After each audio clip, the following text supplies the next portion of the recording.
My name is Bobby. I'm from Wise Healthcare. As you all know, I talk to a lot of different people, sharing insights, bringing knowledge to the industry, and everyone who's keen to learn something new.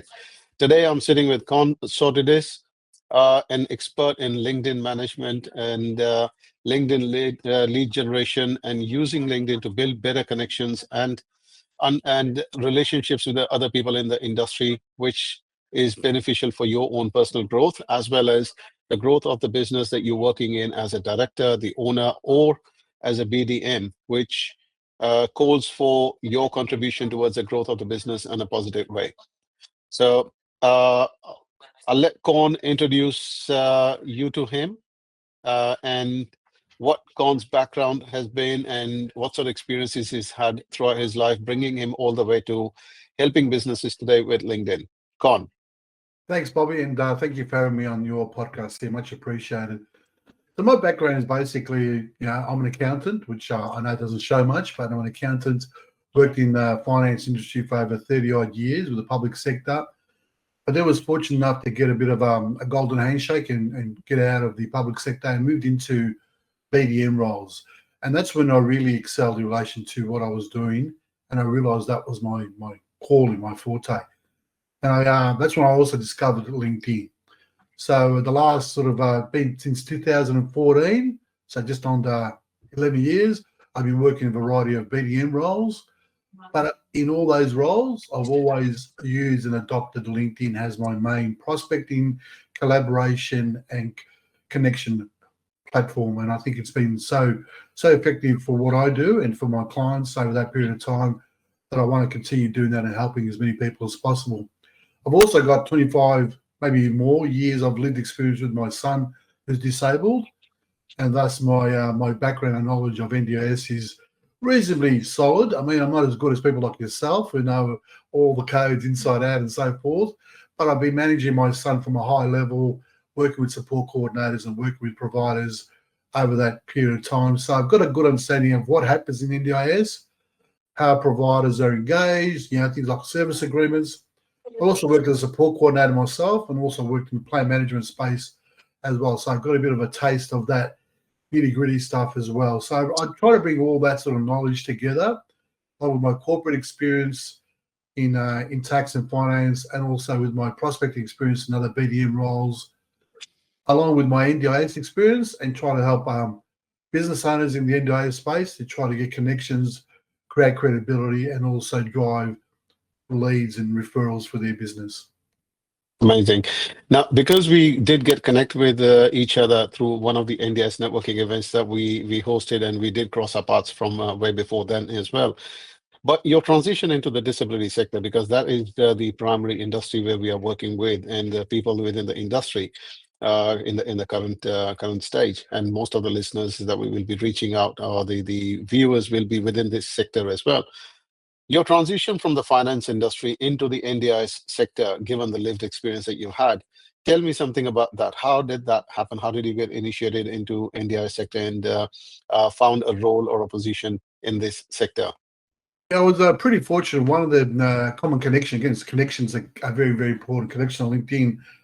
Had a connection with someone in the plan management space, and they worked in aspect plan management. So aspect manager approached me and said, would you like to come work with us as part of a sort of pseudo BDM plan manager type of role, more BDM, more advocating, promoting, marketing, what aspect plan manager was doing. So I got the opportunity to work in NDIS, and they had seen that I had a background in with NDIS with my son. So they were very excited that I brought a lot of that lived experience.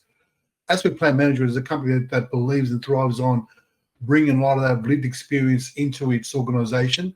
So the majority of people that work with Aspect Plan Management have got some lived experience either with themselves or extended family across the NDIS or disability sector.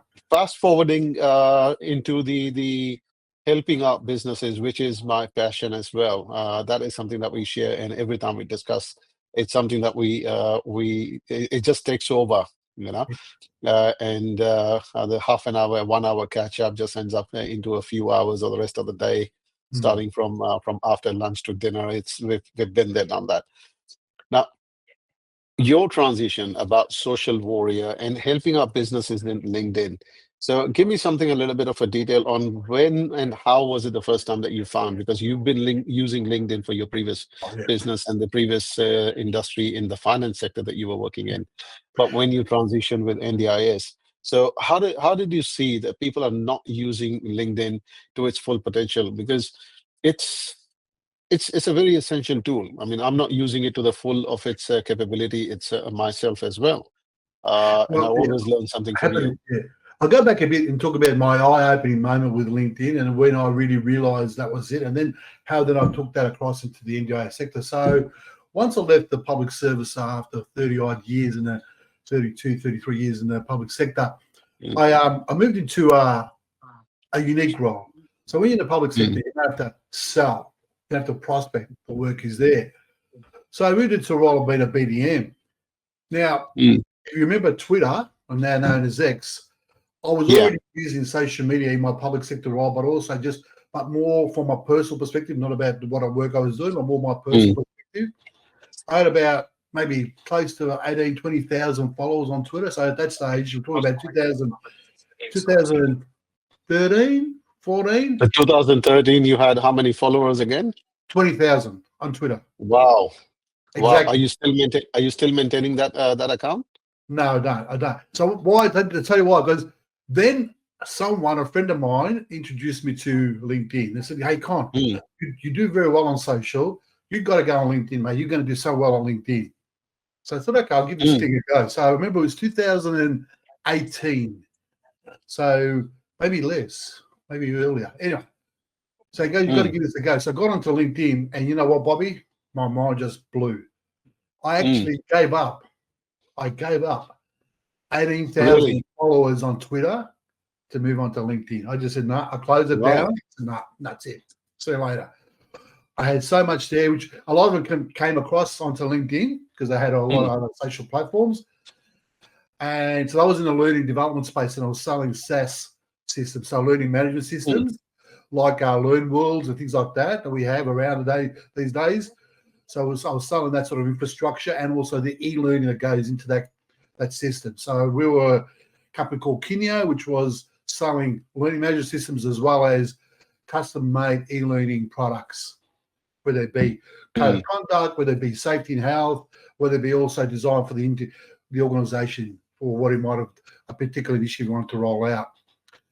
So I went to that. So then I started, became the top salesman for that organisation 2 years in a row. And then, of course, I got headhunted into another organisation. Okay. But I became, and they sort of started Well, let realising, me and said to let me, me how do you let do me that? let me let me take you back to the Twitter days and with that 18, 20,000, because that is a platform which I see is always underutilized within the disability sector. Not a lot of people put a lot of information on X, as we know the platform today.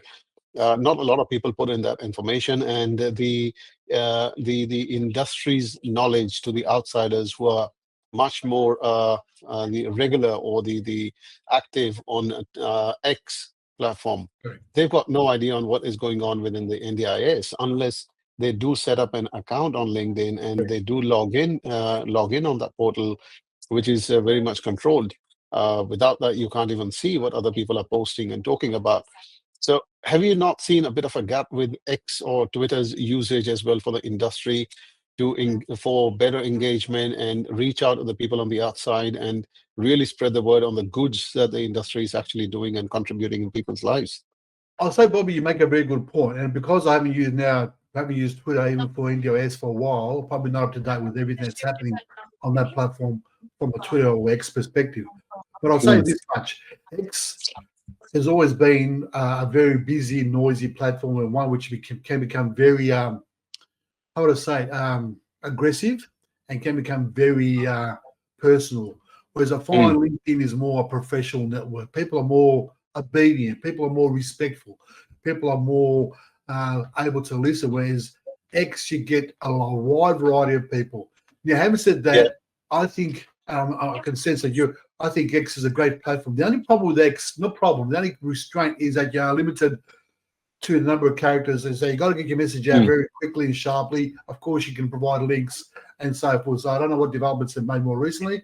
So I'm not going to put myself out there as an ex-expert. So they said, LinkedIn goes, okay, let's move into this B2B space a lot more. This collaboration, this connection, this lead generation space. So they came up with social selling. And that's where I got my name for my business, Social Selling Warrior. So social selling was a concept that LinkedIn developed because they wanted to sell another product called Navigator. So how are we going to position Navigator? Well, we're going to position Navigator by developing the 4 pillars of LinkedIn, the social selling pillars, we call them. And then people say, okay, for me to do this more effectively, I need Navigator to be able to prospect more effectively. Where do you think that people actually need to start looking into on LinkedIn to start utilizing it better for their own individual personal growth, to learn something more about the industry? And how do you think they should better be able to make those connections? Whether I know you've got those ideas about bettering your profile, be connected with the right sort of people, tagging, commenting, not commenting. What's the first few steps would you want to say? The first step, of course, the way our social selling pillars work, the first step is your profile. That is your business card. That's a door opener. When you comment on something, when you are, sorry, editor, just start again, editor. When you comment on something, we'll get the idea of this stuff out. Yeah. So okay. let's start again. So the first thing we want to do is we want to get our profile, what we call up into the high levels, as in identifying us as the expert in our field, who we are. And by that I mean have your profile with your picture. Don't make your picture your brand. I've seen a couple, and I won't mention names, but there's a couple of NDIS providers who reach out to me to connect, and I look at their profile, and their picture is not a picture of them; it's a picture of their brand. There's plenty of them. What people don't understand is that LinkedIn provides you a company page that sits with your personal profile where you can put your brand and all your brand logos till the cows come home. That's where you do that. Your personal profile, your banner can be your brand, but your personal profile, your picture should be you. And one of you more recently, not the wedding you went to, your cousin's wedding 20 years ago, or not the party you had with your mates about 5 years ago in your casual outfit. Something professional, something with a bit of a slant on the face, something smiling. So when I see you at a networking event, and this happens to you, Bobby, and it happens to me, people say, "Hey, Bobby, how are you?" You go, "Oh, who's this?" Because they've seen you on LinkedIn. I got that. I went to an event on Tuesday night. "Hey, Con, how are you?" I said, "Sorry, I follow you on LinkedIn. I've got it's 6,500 followers. Sorry, but oh yeah, that's okay." But what you want is for people to be able to see you in a room, to see you out and about, and say, "Hey, that's Bobby, that's Con." Yeah. Because you got the current photo. So if you see me now, apart from the glasses that I haven't got on my profile, that's what you see on my profile. You know that's him. That's a person. So don't put a picture of your brand there. Put a picture of yourself. Be proud of who you are and showcase that. So for me, Bobby, the first and most important thing is your brand, your banner, and then your wording. Absolutely. Read the terms of use of LinkedIn. But once you connect with those people, introducing yourselves and introducing the business and in a professional manner, where you can generate a lead for your business and build that connection and nurture that relationship, what are the key elements would you advise for the people or the listeners? Let's just pick up that search part. Remember this, with any system, garbage in is garbage out. So avoid in your LinkedIn profile to say founder, owner, director. I can see that in your experience. If I go to experience, I can see Bobby's an owner. I can see Bobby's a founder. Don't put that in your LinkedIn profile because you might be discovered. Definitely put NDIS. So if you see mine, it says LinkedIn AI strategist, brand new. Brand new is a term I've used to say about brand new. All right. So put there what the key words. Use what they call the SEO optimized profile, so you can be found and be discovered. All right. Also, if you put founder and owner and all that, you'll get a lot of spam from companies who just search for titles with founder. And you, Bobby, probably had this, and I've had in the past, and they spam you with, "Oh yeah, I can see you're a founder as a company owner." This way, they don't have a founder or an owner. They can go to my experience section to see that. All right.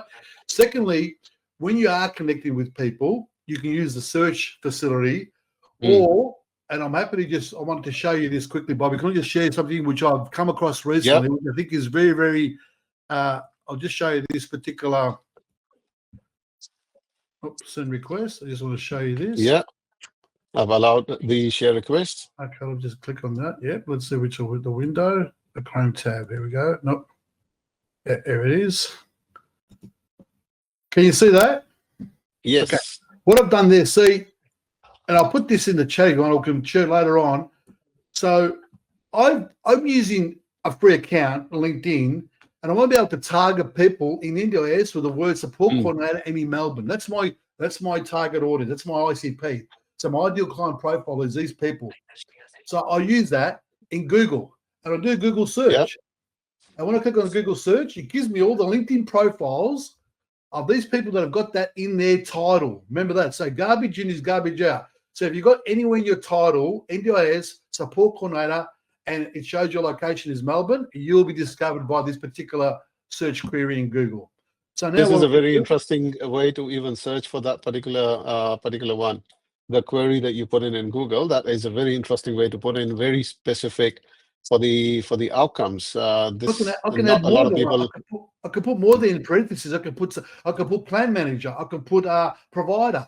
I can do whatever I want. Remember, you can change this to your liking, guys. So look at this, change it to your liking, change it to your needs, and find the people you want to connect with. So remember, Google is there to Google loves LinkedIn. LinkedIn loves Google.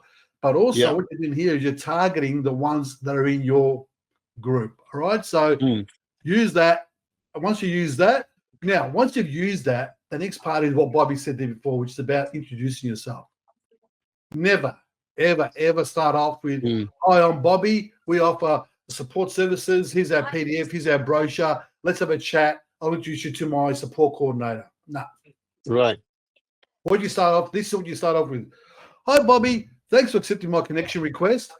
Really find your profile very interesting. I've been following you for a while. Love to hear more about what you do.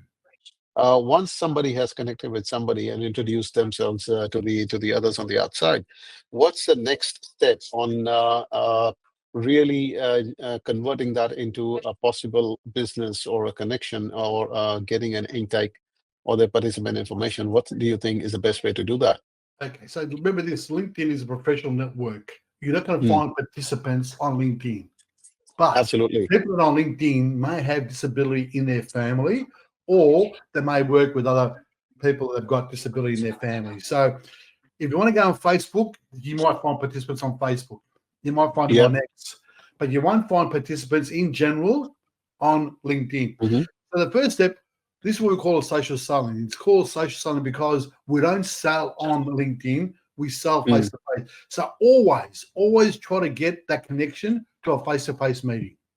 That's your aim of the game. The aim of the game of LinkedIn is to go from a handshake to a hug, meaning that once I get to know the person, I then have a meeting with them, and the next meeting will be, hey, how's it going, Bobby Gibbons? How are you, mate? Because I already know him. So we'll go from a handshake to a hug. And once we're in that hug situation, where we're in a phone hookup like this, or a hookup, or a coffee meeting, then you've got to start articulating your value for the individual. But listen, you have these two things here. Listen to what the individual does and how you can support them. So if they're a competitor, there's nothing wrong with that. They might have some overflow. They might have some ability. Sometimes they've got too much. I might say, hey, Con, we sometimes get too much. Can you help us out? Yeah, great to be an arrangement. Or talk about other connections you have that may support them. So whenever I meet someone, the first thing I say to them is, who's your ideal client? And they go, blah, blah, blah. So while they're talking to me, and I do this a lot with people, I don't know why, I look up and I go like this, and they go, are you okay? Yeah, I go, I'm just thinking about in my network, who am I going to connect you with? They go, oh, okay. So think about who in your network you know can help Bobby. Who will Bobby find value in? And then what I do everything via LinkedIn. I do the introductions, and I've done it with you, Bobby, too, with others. I do the introductions via LinkedIn and say, hey, Bobby, meet Sam. Sam, meet Bobby. Yeah, Sam does this, Bobby does that. Guys, hope you guys can connect and get some value. So those intros via the LinkedIn platform and go from there. But one, talk about what value you add. 2, talk about what collaboration may be evident. And 3, talk about other connections you have in your network that can support the individual. Absolutely, absolutely. Look, this is something very interesting insights, and but look, if a lot of different people would be wanting to learn more and listen more on uh, how else they can use that LinkedIn to build those connections and the network and really get connected with the right like-minded people with the learning capabilities and how much somebody would want to learn. What's the best way to reach you on? Look, I preach what I what I talk, and I talk. Yeah, I walk the walk, talk the talk. So you can find me on LinkedIn. Just get me on LinkedIn. Say you saw me on Yeah. Bobby's podcast, or say you saw me on Wise Healthcare's podcast. That way, I know where you've seen me. That way, I know what I've spoken about. It's always good to sort of know where people are coming from, and also good for me to pass on to Bobby. So that podcast we did, people listened to it and they got some value out of it. So it's good to get that connection happening.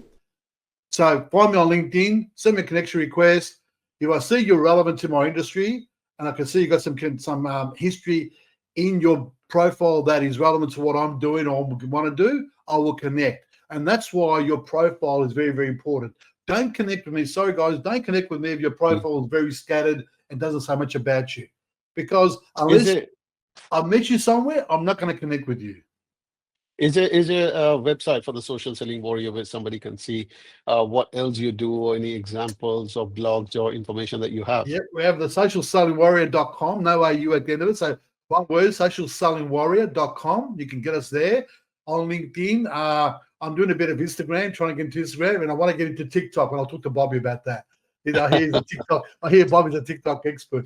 But socialsellingwarrior.com, you can get us there. But the best thing is for me with LinkedIn, my website is my website. I don't use it as much because I'm a firm believer that my business card is my LinkedIn profile. And that's where you can That's get the most value. ever since the websites and the online business profiles have taken over. That's what I have believed as well. It's a digital business card where you have put in all the information rather than just your name, number, and the company name and the email address. Also, we're going to do a course soon, so I hope we'll get a course up and running where people can just go in there and get some quick knowledge, and it's going to make it accessible and make it easily accessible to a lot of people. Not make it because where I am at the moment with myself and my business, I'm all about sharing, as you know. And one thing you've got to remember about LinkedIn is give, and give again, and that's why LinkedIn works. Absolutely, that is the key. That is the key. So the more you give, the more you get. So let's call it a day for today, Con. Thanks. Thank you so much for your time and sharing so many of those insights, and specifically that new way of searching on Google. That is very specific. I was trying that on my computer, and with the results we get is amazing. And not just with LinkedIn, with a lot of other websites as It well. can work with anything. So That's right. yeah. So let's touch base on that once again. So that is Sotidis. My name's Bobby from Wise Healthcare. Keep in touch. Give me a call. Send me a message if you would like to know or learn more from someone else in the industry.